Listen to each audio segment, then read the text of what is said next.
ठाकरे गटाचे नेते अंबादास दानवेंकडून मारहाणीचा एक व्हिडिओ ट्विट करण्यात आला। या व्हिडिओत एक व्यक्ती मारहाण करत असल्याची माहिती आहे। मारहाण करणारा व्यक्ती अतुल सावे यांची समर्थक असल्याचा दावा दानवेंनी केलेला आहे।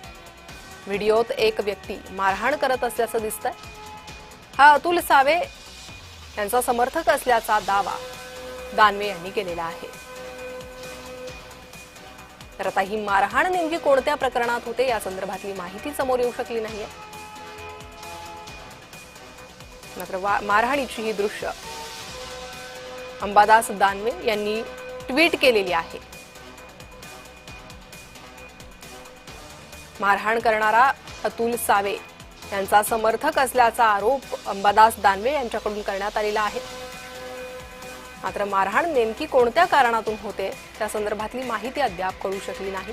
एका व्यक्तीला बेदम मारहाण करण्यात येते। अनेक नागरिक या ठिकाणी उपस्थित आहेत। त्यांच्या समोरच एक दोन व्यक्तींकडून एकाला मारहाण होते।